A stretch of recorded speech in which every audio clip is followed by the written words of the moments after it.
नमस्कार मित्रों, हम लोग श्रीमद् भगवद गीता पर विमर्श कर रहे हैं। प्रारंभ करता हूँ। ओम नमो भगवते वासुदेवाय। अनन्याश्चिन्तयन्तो मां ये जनाः पर्युपासते तेषां नित्याभियुक्तानां योगक्षेमं वहाम्यहम्। सर्वधर्मान् परित्यज्य मामेकं शरणं व्रज, अहं त्वा सर्वपापेभ्यो मोक्षयिष्यामि मा शुचः। मित्रों, सामान्यतः है श्रीमद् भगवद गीता पर जो भी चर्चा होती है या जो ज्ञानी जन है वो उपदेश देते हैं, तो वो प्रथम अध्याय से प्रारंभ करके 18वें अध्याय तक क्रमशः उस पर चर्चा करते हैं। लेकिन हमने ये जो चर्चा का क्रम चलाया है, इसमें ये तय किया कि 3 आधारभूत बातों पर पहले चर्चा कर लें। पहला है, श्रीमद् भगवद गीता की दृष्टि में आत्ममीमांसा यानी जीव मीमांसा क्या है, जीव क्या है, क्योंकि हम सब एक जीव हैं। तो पहले स्वयं से शुरू करें कि जीव मीमांसा गीता की दृष्टि में क्या है। इसके बाद जगत मीमांसा, भगवद गीता में जगत किस प्रकार से प्रतिपादित किया है भगवान ने, और इसके बाद स्वयं भगवान का स्वरूप, ब्रह्म का स्वरूप किस प्रकार प्रतिपादित है। इस प्रकार आत्ममीमांसा या जीव मीमांसा, जगत मीमांसा और ब्रह्म मीमांसा, इन तीनों को सार रूप में बताकर फिर संबंधित प्रसंगों का अलग से आपस में चर्चा करेंगे, ये तय किया है। अब चूंकि मैं न तो प्रचारक हूं गीता का और ना ही विस्तारक हूं और ना ही कोई उसका उपदेशक हूं, मैं तो एक जो कुछ भी अध्ययन से, मनन से, ध्यान से, योगाभ्यास से अनुभूति हुई, उसके आधार पर भीतर से प्रेरणा हुई कि शायद कुछ सत्पात्रों को हमारी कुछ बातें मार्गदर्शन करें, इसलिए ये चर्चा चला रहे हैं। तो ये 2-3 बातें बहुत जरूरी है बताना। वस्तुतः है ये आत्ममीमांसा के प्रतिपादन के ही क्रम में अगली बार हम ये बताएंगे कि गीता ज्ञान के अधिकारी कौन है, और साथ ही उसी बार या उससे अगली बार ये बताएंगे कि गीता सुनने और जानने और मनन करने के लिए न्यूनतम कौन सा अनुशासन आवश्यक है। प्रारंभ में भी बता सकते थे, लेकिन हमने सोचा कि पहले तो, क्योंकि हम लोग एक जीव के रूप में, व्यक्ति के रूप में चर्चा कर रहे हैं, तो पहले भगवद गीता में प्रतिपादित जीव का, व्यक्ति का, आत्म का, सेल्फ का क्या स्वरूप है, इस पर चर्चा करें। यहाँ एक बात और स्पष्ट करते हैं कि ये कोई डिबेट नहीं होगा इस विषय पे, क्योंकि डिबेट जो है वो ऐसे समय होता है जब कोई दूसरों को कोई बात मनवाने को तत्पर हो। हम जो भी बोल रहे हैं उसमें हम किसी को कुछ बनवाना नहीं चाहते।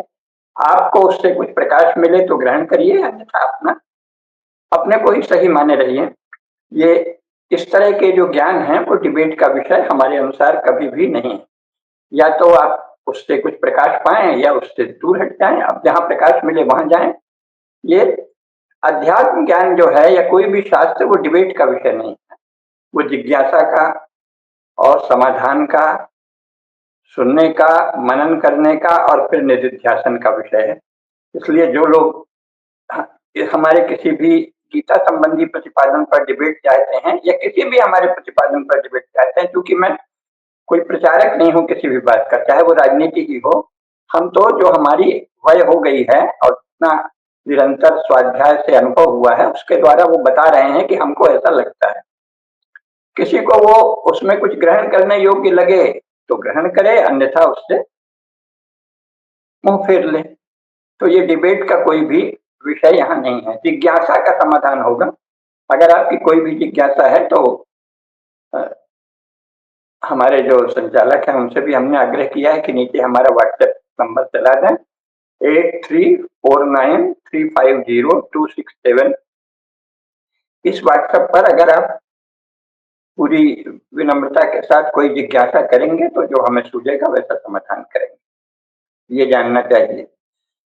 और क्योंकि ये लाइव नहीं होती प्रायः, कई बार पहले से रिकॉर्ड हो जाता है।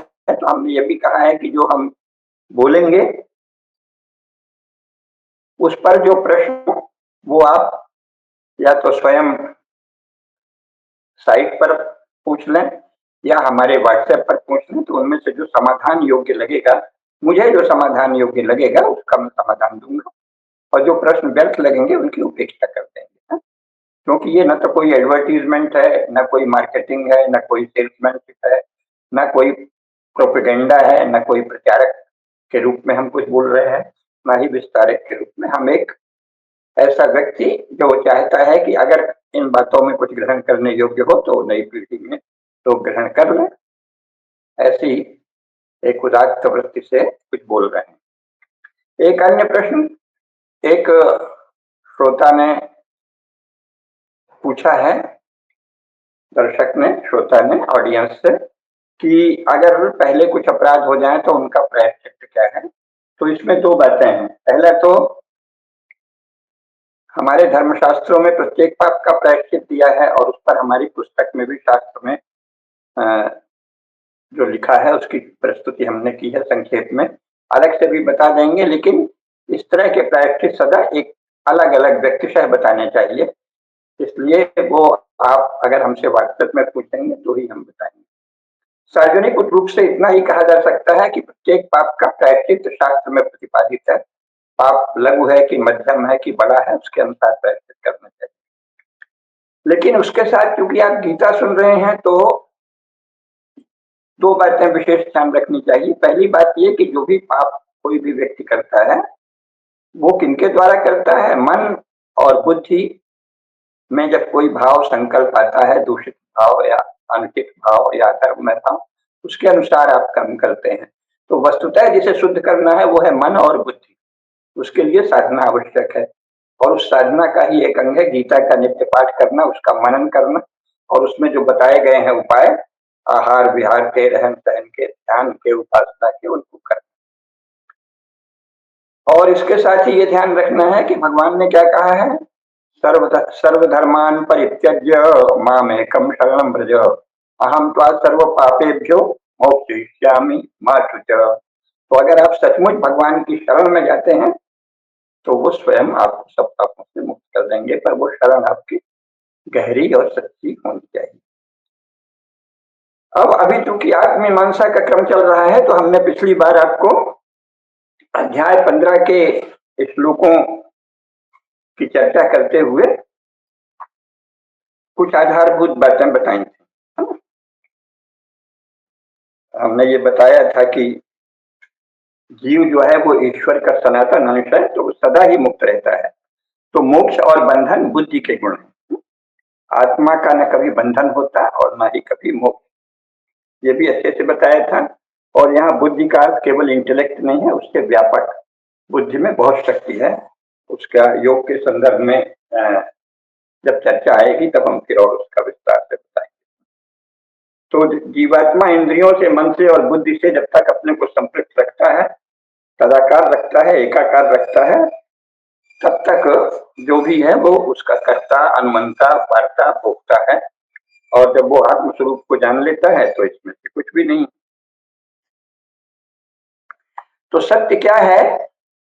सत्य ये है कि पुरुषार्थ से उत्पन्न समस्त धन संग्रह, अधिकार संग्रह, यश, मान, व्यवहार, प्रतिष्ठा, वस्तु जगत की घटनाएं हैं। ये सब इंद्रियां, मन, बुद्धि, ये इन भोगों को भोगते हैं।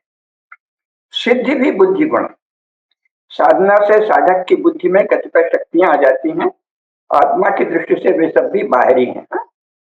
इसीलिए कहा है त्रयमंत्रंगम पूर्वेभ्यः, ये तो कहा ही है अष्टांग योग में। और ये भी कहा है कि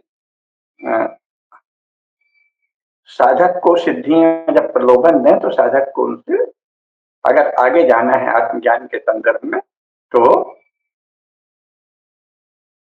पुनरअनिष्ट प्रसंगात, आगे फिर से अनिष्ट हो जाएगा, फंस जाएंगे। इसलिए इन सिद्धियों से भी दूर रखना होता है। खैर, सिद्धियां लेकिन आती हैं, और सिद्धियों का आना इस बात का लक्षण है कि आप साधना सचमुच कर रहे हैं। ये नहीं कि हमने तो साथ सिद्धियां छोड़ दी, ऐसा कुछ नहीं है। सिद्धियां साधक को निश्चय ही मिलती हैं, आपको कोई सिद्धि नहीं मिली है तो यानी अभी आप साधना में बहुत निचले स्तर पर हैं। ऐसा कोई साधक नहीं है जिसे सिद्धि नहीं प्राप्त होती, ठीक है ना। लेकिन ये भी ध्यान रखना है कि आत्मा जो है वो किसी भी चीज का भोक्ता नहीं है। तो कोई राष्ट्रपति है, प्रधानमंत्री है, केंद्रीय मंत्री है, राज्यपाल है, आईएएस है, कैबिनेट सेक्रेटरी है, किसान है, व्यापारी है, कलाकार है, साहित्यकार है, लेखक है, वक्ता है, उपदेशक है, कथावाचक है, संत है, महामंडलेश्वर है, कुछ भी है, तो वो वस्तुतः आत्मा का नहीं होता है।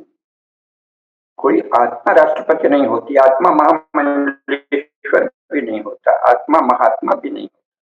महात्मा कह दिया जाता है, सेल्फ महान हो गया है, स्व आत्म, आत्म के बड़प्पन के आधार पर महात्मा कहा जाता है।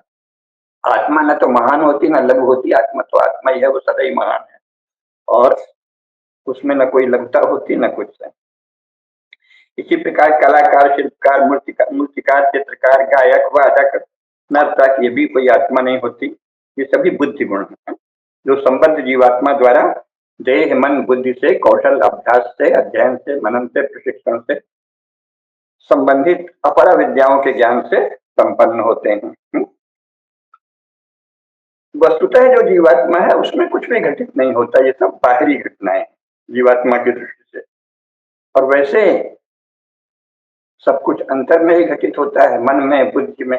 क्योंकि अगर आपने बुद्धि से कोई ज्ञान जाना ही नहीं, बुद्धि से कोई शास्त्र जाना ही नहीं, बुद्धि से कोई नृत्य, संगीत, कला जानी ही नहीं, तो बाहर थोड़ी आपके गाने से आप गायक नहीं हो जाएंगे। पहले तो आपको संगीत का ज्ञान आवश्यक है।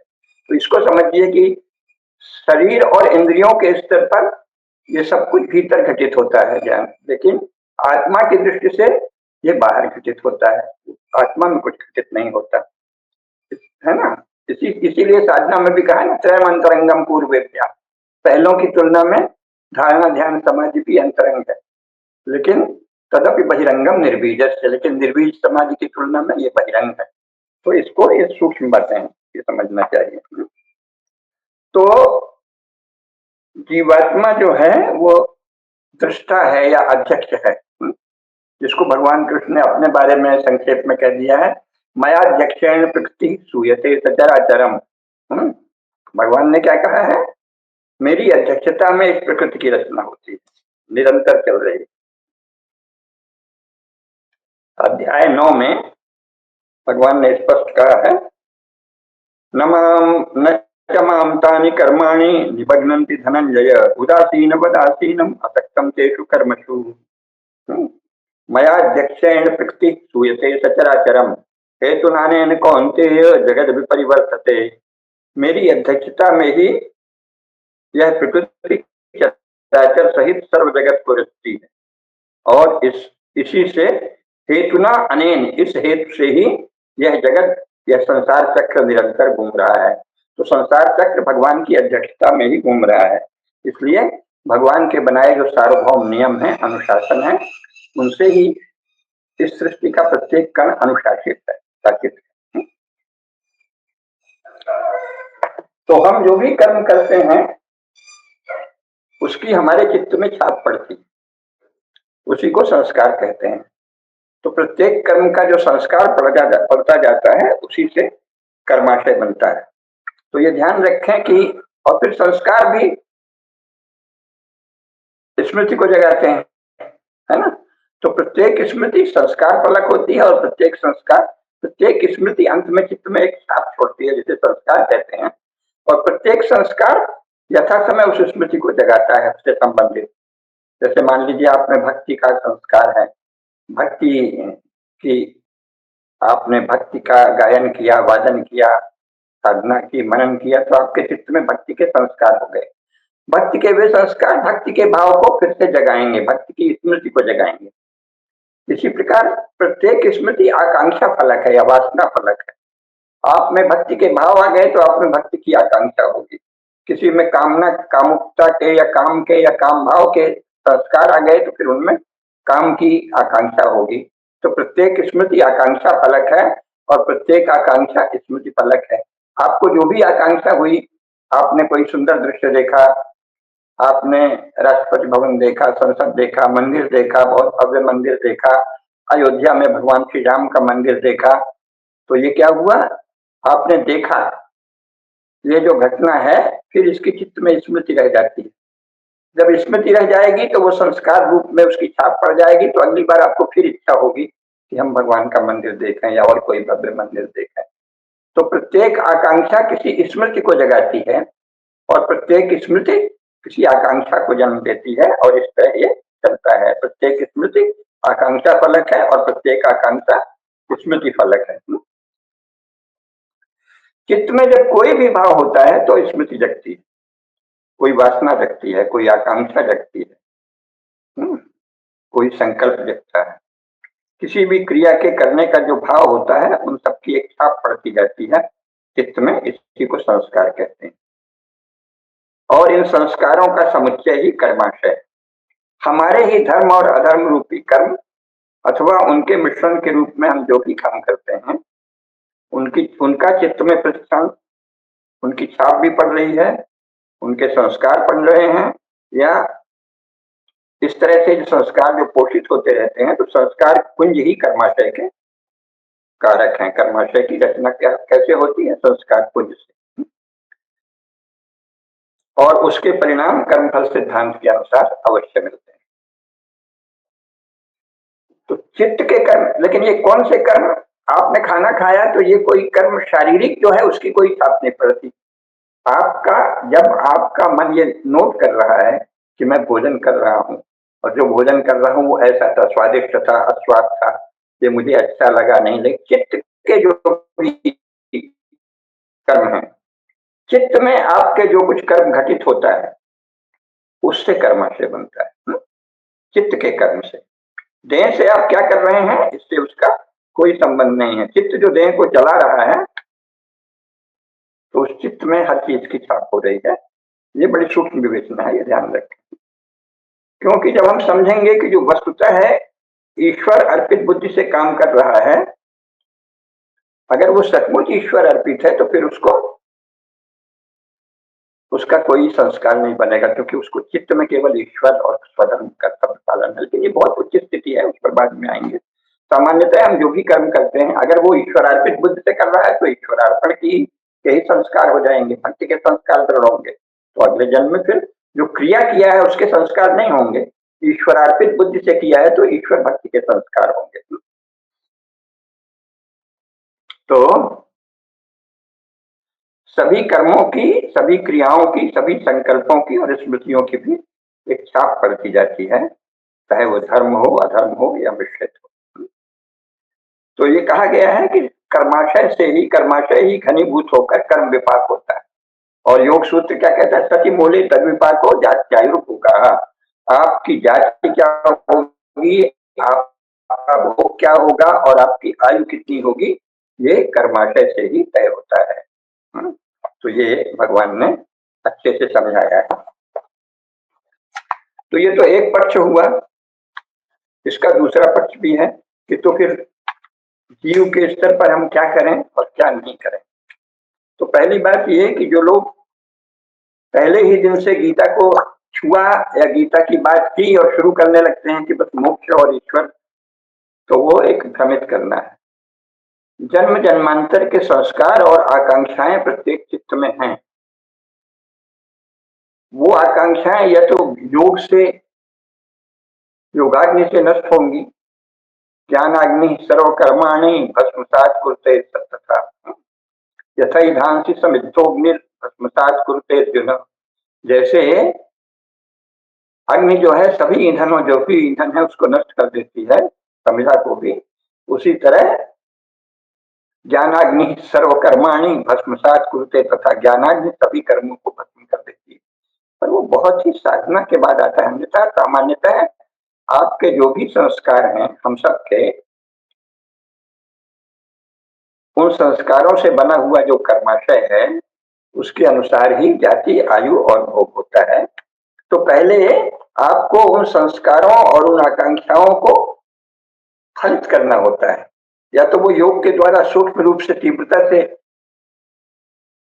उनको फलित करेंगे या क्षीण करेंगे या दग्ध करेंगे, लेकिन अभी उस पे नहीं जाते। सामान्यतः है प्रत्येक व्यक्ति जो संस्कार लेके उत्पन्न होता है उसमें दो बातें उसे स्वयं या अपने माता-पिता की सहायता से या गुरु की सहायता से या मनन करके देखना चाहिए कि उसमें से कौन से संस्कार ऐसे हैं जो अशुभ और असत हैं, तो उनको किस प्रकार क्षीण किया जाता है, क्षीण किया जा सकता है, नष्ट किया जा सकता है, उसकी एक पूरी विधि है।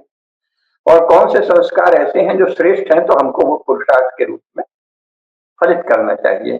तो कोई भी अपने संस्कार के अनुरूप आप पुरुषार्थ कर सकें, इसके लिए अपरा विद्याओं का ज्ञान आवश्यक है। जैसे मान लो आप में चिकित्सक बनने का की आकांक्षा है, लालसा है, क्योंकि पिछले जन्म की कोई स्मृति, तो आपको उसके लिए चिकित्सा विज्ञान पढ़ना पड़ेगा। किसी को गायक बनना है तो उसके लिए संगीत का अभ्यास करना होगा, गुरु ढूंढना होगा, पुरुषार्थ करना होगा ना। ज्ञान, गीता का ज्ञान चाहिए तो गीता पढ़नी भी होगी, किसी से सुननी भी होगी, सीखनी भी होगी, मनन भी करना होगा। कोई भी जो पुरुषार्थ आप करना चाहें, डॉक्टर, इंजीनियर, नेता, प्रशासक, कोई अधिकारी, तो जो आप में आकांक्षा हो उसके अनुसार संकल्प पूर्वक पुरुषार्थ करना पड़ता है। तो इन सभी पुरुषार्थों के लिए अपरा विद्या आवश्यक है। तो जीवात्मा का अपरा विद्या और परा विद्या दोनों से क्या संबंध है? जब तक आप समस्त भोगों, समस्त आकांक्षाओं से वितृष्ण नहीं हो गए हैं, आपका उनसे मन नहीं हट गया है, आपको ये नहीं लग रहा कि बस हमें तो केवल आत्म स्वरूप जानना है और कुछ नहीं, कुछ संसार के विषय में हमें अंदाज हो गया कि ये सब तो निरंतर चलने वाली गुण गुणों में बरत रहे हैं, इंद्रियां इंद्रियों में, इंद्रियों के अर्थों में बरत रही हैं। ऐसा जब हो जाए, ये करोड़ों में किसी एकाध को होता है, तो वो सीधे आत्मज्ञान की साधना में ही संपूर्ण शक्ति लगाता है। अन्यथा आत्मज्ञान की साधना चलती रहे, घंटे 2 घंटे जो भी आपको समय मिले, शेष समय आपको पुरुषार्थ करना होता है। पुरुषार्थ के द्वारा अपनी आकांक्षाओं, श्रेष्ठ आकांक्षाओं के अनुसार आप पुरुषार्थ करें तो उससे आपका जीवन धन्य हो जाता है, सफल हो जाता है। वास्तविक आध्यात्मिक दृष्टि से तो जीवन तब धन्य है जब आपने आत्मज्ञान प्राप्त कर लिया। तो ये सब सोपान है, लेकिन उससे पहले भी जीवन की धन्यता है। जैसे आप एक देशभक्त बन गए, देश के लिए आपने जीवन अर्पित किया, आप वीर बन गए, आप योगी बन गए, अध्ययनशील जब तक सिद्ध नहीं, आप बहुत बड़े विद्वान बन गए, गायक बन गए, उसका भी आनंद ले रहे हैं, तो वो भी दूसरों को भी आनंद दे रहे हैं, लोक कल्याण कर रहे हैं, लोक कल्याण का कोई कार्य कर रहे हैं। तो ये सब क्या है? ये आपकी आकांक्षा है, वासना है, जन्म जन्मांतर की वासना प्रत्येक व्यक्ति के भीतर संचित है, तो उन वासनाओं को भोगना होता है। अगर वो अशुभ वासना है तो उन्हें साधना से, योग बल से, अध्यात्म बल से नष्ट करना होता है। शुभ भावनाओं को भोगने से आपका पुरुषार्थ सिद्ध होता है। धर्म, अर्थ, काम, पुरुषार्थ जो है वो वासना या आकांक्षा को भोगने से ही तो होते हैं। और वासना को सेक्स मत समझिए। समय दुर्भाग्य यह है कि कुशिक्षा के कारण लोग जो हमारे श्रेष्ठतम शब्द हैं उनको भी निकृष्ट अर्थ में लेते हैं। वासना का अर्थ होता है आकांक्षा, इच्छा कह लीजिए, चलिए। तो वासना श्रेष्ठ भी होती है, जैसे मोक्ष वासना शब्द शास्त्रों में प्रयुक्त हुआ है। मोक्ष वासना और शास्त्र वासना दोनों है। शास्त्र वासना, मोक्ष वासना। सामान्यतः लोगों में देह वासना बहुत होती है, देह का भोग करना है, देह से ही करना है, लेकिन जो उन्नत लोग हैं उनको शास्त्र वासना होती है, मोक्ष वासना होती है, राष्ट्र वासना होती है। राष्ट्र की भी एक वासना है कि हम राष्ट्र के लिए कार्य करेंगे, राष्ट्र को जानेंगे। तो ये सब श्रेष्ठ वासनाएं। इन श्रेष्ठ वासनाओं के लिए अपरा विद्याओं का ज्ञान प्राप्त करना होता है और पुरुषार्थ करना होता है, जो भी आपका हो। अगर आपकी श्रेष्ठ वासना है कि मैं गायक बनूंगा, तो आपको संगीत का ज्ञान प्राप्त करना होगा, फिर उसका अभ्यास करना होगा, संबंधित गुरु के पास जाना होगा। आपको ज्ञानी बनना है तो ज्ञान के शास्त्र पढ़ने होंगे, फिर एक कोई गुरु, एक या दो या अधिक गुरु भी ढूंढने होंगे, उनके शरण में जाना होगा, उनसे भक्तिपूर्वक सुनना पड़ेगा, तब आप उनका मनन करना पड़ेगा, श्रवण मनन निधिध्यासन करना पड़ेगा, तब आप ज्ञानी बनेंगे। आपको राजनीति में सफल होना है तो राजनीति, अगर अच्छी राजनीति करनी है तो राजनीति शास्त्र के विषय में दुनिया में क्या क्या राजनीति शास्त्र है, भारत में क्या रहे हैं, वर्तमान में क्या है, ये भी जानना होगा। मान लीजिए आप केवल काम चलाऊ राजनेता भर बनना चाहते हैं, तो वर्तमान में राजनीति कैसे चल रही है, कौन कौन सी योग्यताएं कौन कौन सी, छल कदम प्रपंच सभी कुछ जानना होगा, है ना। तो वासना को, वासना अच्छी चीज है, वासना हर एक में रहती है जब तक वो मुक्त ही नहीं हो गया है, क्योंकि जो आध्यात्मिक लोग हैं उनमें मोक्ष वासना रहती है, भक्ति वासना रहती है, ईश्वर को जानने की वासना, आत्मबोध की वासना, सब वासना है। आपकी वासना किस स्तर की है ये तो पहले आप स्वयं जांच लीजिए, या अपने गुरु से बात करके देख लीजिए, या अपने जो भी आपके गुरुजन हैं, माता पिता, उनसे समझ लीजिए। तो उस वासना की सिद्धि के लिए अपरा विद्या की साधना करनी पड़ती है, जो भी आपका है। मान लीजिए कि आप किसी राजनीति में बहुत अच्छे राजनेता बनना चाहते हैं, तो आपको जानना पड़ेगा कि वर्तमान जो पार्टी पॉलिटिक्स है वो कैसे चलती है, कौन सी पार्टी मेरे अनुकूल है, उसमें कैसे आगे बढ़ते हैं, उसके नियम क्या है। किताब से अगर नहीं होगा, किताब भी पढ़ लीजिए, अगर वो किताब से ज्यादातर व्यवहार में क्या हो रहा है उसको जानना होगा। तो ये सब अपरा विद्या है, सब कुछ अपरा है। साहित्य, कला, संगीत, स्थापत्य, पुरातत्व, वास्तु, भाषा शास्त्र, व्याकरण, भवन निर्माण, प्रतिमा निर्माण, मूर्ति निर्माण, कलाकृतियां, अभियांत्रिकी, शिल्प जितने हैं सबके सब अपरा विद्याएं हैं। तो अपने श्रेष्ठ आकांक्षाओं की सिद्धि के लिए आपको पुरुषार्थ करना होगा, और उस पुरुषार्थ के लिए आपको उस पुरुषार्थ और आकांक्षा से संबंधित अपरा विद्याओं का ज्ञान प्राप्त करना होगा। तो जीव का संबंध अपरा विद्या से भी है। जीव जब तक अपनी श्रेष्ठ आकांक्षाओं के अनुरूप पुरुषार्थ नहीं संपन्न कर लेता, तब तक उसके वो मंडराते रहते हैं। तो उसकी कोई मुक्ति नहीं है, बल्कि वही चीज उसके भीतर घुमड़ती रहेगी जन्म जन्मांतर तक। तो उसके लिए पुरुषार्थ आवश्यक है, पुरुषार्थ के लिए अपरा विद्या आवश्यक है। लेकिन अगर आप आत्मज्ञान के इच्छुक हो कि मैं क्या, कौन हूँ, मैं क्या हूँ, ईश्वर क्या है, तो इसके लिए फिर अपरा विद्या काम नहीं आएगी। आपने बहुत पुस्तकें पढ़ ली, फिलोसफी की पुस्तक पढ़ ली, या दर्शन का ही कोई पुस्तक पढ़ ली। फिलोसफी और दर्शन में बहुत भेद है, मैं बार बार बता चुका हूँ। लेकिन आपने दर्शन शास्त्र ही पढ़ लिया, आपने उपनिषद पढ़ लिया, आपने गीता पढ़ लिया, आपने गीता सुन ली, तो इससे नहीं होगा। परा विद्या की साधना अर्थात इसमें योग साधना, कैसे आत्म को जाने, ध्यान के द्वारा ये जाने कि आत्मा कैसे है, हम जो देखते हैं उस देखने में किन किन चीजों का योगदान है, क्या छाप पड़ती है? जो हमारी दृष्टि है वो किन बातों से निर्धारित होती है। आप दृष्टा हैं, लेकिन आपकी दृष्टि इसी संसार से आ रही है, तो सब जानना होता है। तो परा विद्या और अपरा विद्या, इन दोनों का संबंध क्या है? अपरा विद्या के द्वारा धर्म, अर्थ और काम पुरुषार्थ सिद्ध होते हैं। अपरा विद्या की साधना जीवन में बहुत आवश्यक है, और 99.999% लोग अपरा विद्या के ही पुरुषार्थ तक पहुंच जाएं तो बहुत होता है। अपरा विद्या सबकी आवश्यकता है। जो इन सबसे अधिक उन्नत हो गया है, केवल आत्मज्ञान का अभिलाषी है, उसके लिए परा विद्या। तो जीवों का संबंध, जीवात्मा का संबंध अपरा विद्या से भी है और परा विद्या से भी। अपरा विद्या पुरुषार्थ में समर्थ बनाती है, धर्म, अर्थ और काम पुरुषार्थ में समर्थ बनाती है। परा विद्या मोक्ष यानी आत्मस्वरूप के ज्ञान में समर्थ बनाती है। तो ये दो अपरा और परा का भेद है, ये जानना चाहिए। और अगर हम पहले तो जान लें कि हमारी क्या अभिलाषा है, क्या आकांक्षा है, कौन से संस्कार ठीक है, और उसके अनुसार पुरुषार्थ का संकल्प लें, और फिर उसके अनुसार जीवन को वैसा ढालें कि हमको उस पुरुषार्थ के उपयुक्त व्यक्ति मिल जाए, परिवेश मिल जाए, संसाधन मिल जाए, उसके लिए प्रयास करना होता है, वही पुरुषार्थ है।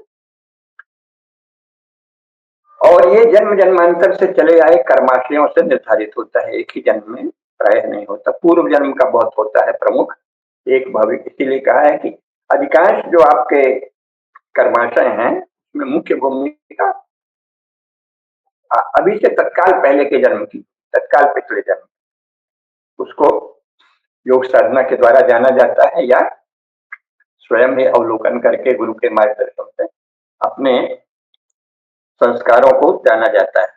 और विगत जन्म के इस अभी के ठीक पहले के जन्म में आपने क्या किया था, क्या चाहा था, क्या पुरुषार्थ किया था, क्या प्रयास किया था, क्या तप किया था, इसका पुरुषार्थ वर्तमान जीवन में सबसे अधिक इसका संस्कार होगा और तदनुसार पुरुषार्थ आप करेंगे। सबसे अधिक संस्कार होगा तत्काल पहले के जीवन का, उसके अनुसार पुरुषार्थ का स्वरूप आपको तय करना पड़ेगा स्वयं या गुरु के मार्गदर्शन का क्या पुरुषार्थ हम करें।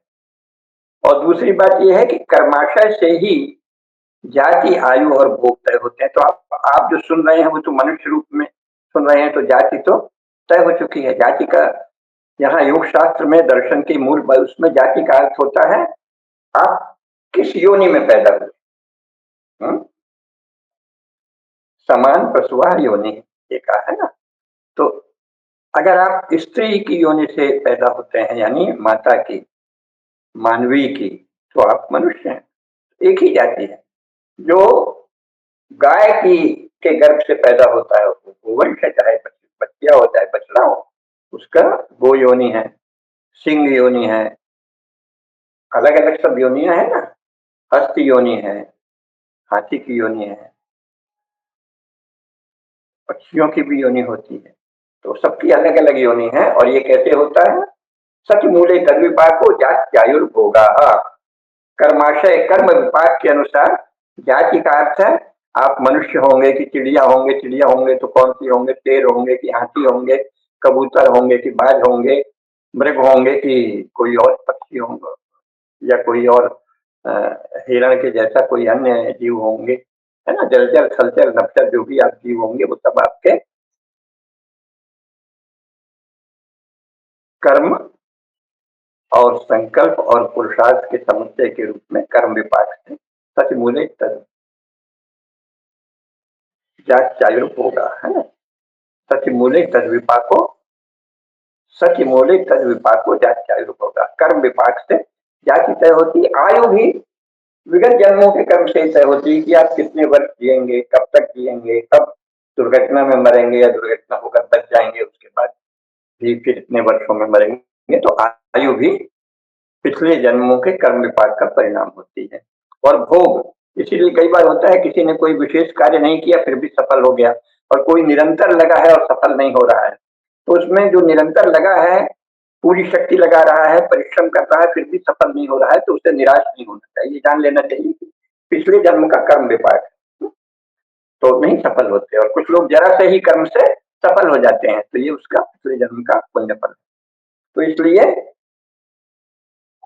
अगर बहुत परिश्रम से भी आपको कोई स्थिति नहीं मिल रही है तो समझ लीजिए कि ये पिछले जन्म का कर्म विपाक है, भोग है। अपने यहाँ सब हिंदू ये जानते हैं, अरे भाई भोग है, भोगना ही पड़ेगा। तो सतिमूले तद विपाको जात्यायुर्भोगा। जाति, आयु और भोग, सुख और दुख। इसीलिए भगवान रामचरितमानस में क्या कहा है? सुनहु भरत, गुरु वशिष्ठ ने क्या कहा भरत से जब दशरथ जी का देहांत हो गया? सुनहु भरत भावी प्रबल बिलख कहो मुनिनाथ, हानि लाभ जीवन मरण जस अपजस विधिहान। हानि और लाभ, जीवन और मरण, मृत्यु और जीवन, और यश और अपयश, ये सब विधि के हाथ में। तो ये अपने हाथ में नहीं होता, तो ये होता है पिछले जन्मों के कर्म विपाक के परिणाम स्वरूप। तो जब आप ये ज्ञान से संपन्न होंगे तो आप में धैर्य आएगा और तब आप स्वाभाविक ही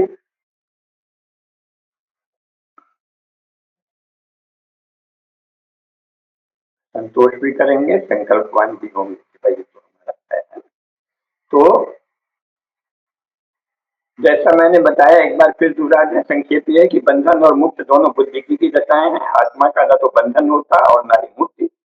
परंतु ये भी है कि जीवात्मा जब तक जीवात्मा रूप में है तो कभी भी वो शरीर, मन और बुद्धि से रहित नहीं होती, क्योंकि इन सबसे रहित हो तो वो परमात्मा में विलीन हो जाएगी।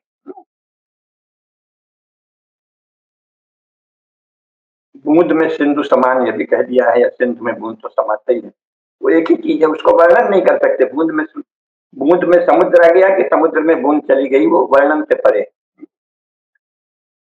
है ना। बूंद में समुद्र समान, यह है अचरज का सो कहो। तो वो वही है कि जो आत्मा है, अगर वो इंद्रिय, मन और बुद्धि से रहित है तो वो परमात्मा में है, परमात्मा उसमें समा जाता है, वो परमात्मा में समा जाती है। ये वर्णन करने की शैलियां हैं, बात एक ही है कि वो एक आकार हो जाते हैं। शरीर, इंद्रिय, मन और बुद्धि से रहित जीवात्मा कहीं नहीं होती। ऐसा जीवात्मा का अस्तित्व ही संभव नहीं है। जो जीवात्मा शरीर, इंद्रिय, मन और बुद्धि से रहित हो जाए वो परमात्मा में विलीन हो जाती है, एकाकार हो जाती है। तो आत्मबोध होता है तो क्या होता है, परम सत्ता से, परमात्मा से जीवात्मा की अभिन्नता का बोध हो जाता है, दर्शन हो जाता है साधना के द्वारा। तब आत्मा और परमात्मा में अभेद हो जाता है। ऐसी स्थिति में आत्मा परमात्मा रूपी महासागर की एक तरंग मात्र है। और शंकराचार्य क्या कहते हैं, सत्यम वेदापगमे नाथ तवा हम नमाम कीनस्त्वम सामुद्रो ही तरंग समुद्रो नहीं तारंग। हे भगवान, ये सत्य है कि हम में और आप में कोई भेद नहीं है, फिर भी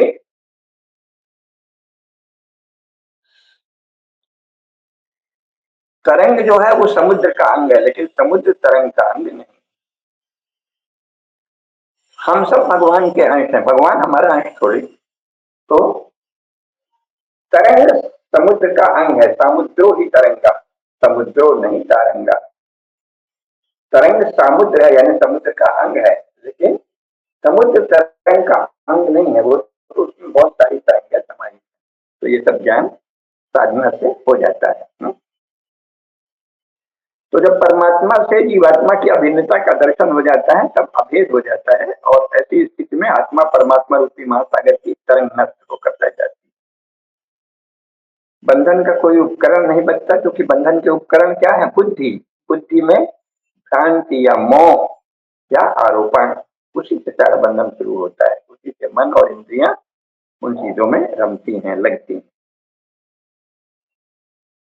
सदाकारिता की दशा में तो आत्मा का कोई पृथक अस्तित्व रह ही नहीं जाता है, ये जानना चाहिए। तो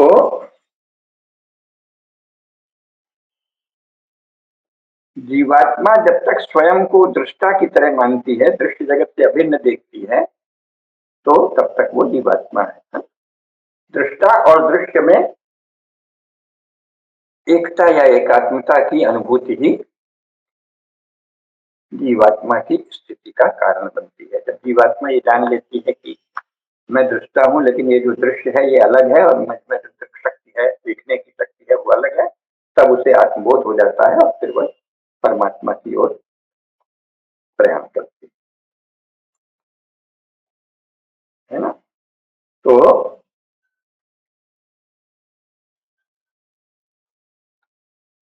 कैसे जाता है, वो हमने जो पाठ किया था शुरू में, वो ध्यान होगा आपको अध्याय 15 में, वो उसकी प्रक्रिया है। इसीलिए हमने प्रारंभ में ही उसके विषय में बता दिया।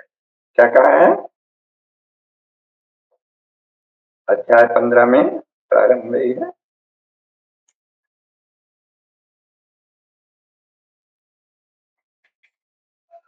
भगवान क्या कहते हैं, ममैवांशो जीवलोके जीवभूता सनातन मना कष्टानि इंद्रियाणि प्रतिष्ठानि कर्षति। इस इस जीवलोक में यह जो जीव है वह मेरा ही सनातन अंश है। ममैवांशो जीवलोके जीवभूता सनातन। लेकिन फिर ये क्या करता है, मना कष्टानि इंद्रियाणि प्रतिष्ठानि कर्षति। इस प्रकृति में स्थित जो मन और इंद्रियां हैं उनको वो आकर्षित करता है। और शरीरम यदवा अपनोति यच्चाप्युत्क्रांति ईश्वरा गृहीत प्रैतानि संयाति वायुर्गंधानि वातयात। वायु गंध के स्थान से गंध को जैसे ग्रहण करके ले जाता है, वैसे ही देह आदि का स्वामी जो जीवात्मा है वो भी जिस शरीर का त्याग करता है, उससे हर जीवात्मा अपने साथ इंद्रियों को सार रूप में ग्रहण करके ले जाता है ना। उसको फिर उसी को और समझाया है, श्रोत्रम चक्षु स्पर्शनम च रसनम ग्रहणमेव च अधिष्ठाय मनश्चायम विषयानुसेवते। श्रोत्र यानी कान, आंखें, त्वचा, स्पर्श, इन सबको, और रसना, जीव, घ्राण, गंध शक्ति, और मन को आश्रय करके इन सब के सहारे से ही जीवात्मा विषयों का सेवन करता है। उत्क्रामंतम निश्चितम वापि भुंजानम वा गुणान्वितम विमूढ़ानानु पश्यन्ति पश्यन्ति ज्ञान चक्षुषः। शरीर को छोड़कर जाते हुए को, अथवा शरीर में स्थित हुए को भी विषयों को भोगते हुए को इस प्रकार तीनों गुणों से युक्त हुए को अज्ञानी जन, विमूढ़ जन नहीं जानते। ज्ञानी जन उसको देखते हैं, सदा होता है। यतन्तो योगिनश्चैनं पश्यन्तात्मन्यवस्थितं यतन्तोऽप्यकृत आत्मानो नैनं पश्यन्ति अचेतसः। यत्न करने वाले योगी जन अपने हृदय में स्थित इस आत्म तत्व को जान पाते हैं। जिन्होंने कभी इस तरह का यत्न नहीं किया है, ऐसे अज्ञानी जन तो अभ्यास करने पर भी उसे जान नहीं पाएंगे। फिर उसके बाद वर्णन है उसका। भगवान कहते हैं कि मैं ही वैश्वानर होगा। अहम वैश्वानरो भूत्वा प्राणिनां देहमाश्रितः प्राणापान समायुक्तः पचाम्यन्नं चतुर्विधम् सर्वस्य चाहं हृदि सन्निविष्टो मत्तः स्मृतिर्ज्ञानमपोहनं च वेदैश्च सर्वैरहमेव वेद्यो वेदांत तद्वेद विदेव चाहम्। ये भगवान ने बताया है। तो इसलिए जैसे वायु गंध के स्थान से गंध को ग्रहण करके ले जाता है, वैसे ही सूक्ष्म और कारण शरीर को ग्रहण करके जीवात्मा अगले शरीर में ले जाता है। कर्म विपाक के अनुसार नए शरीर को प्राप्त करता है। फिर वहां भी यह जीवात्मा श्रोत्र चक्षु घ्राण रसना और मन को आश्रय करके पांचों इंद्रियों और मन ज्ञानेन्द्रियों कर्मेंद्रियों और मन के सहारे अहम भाव का पोषण करता है। यही चक्र है।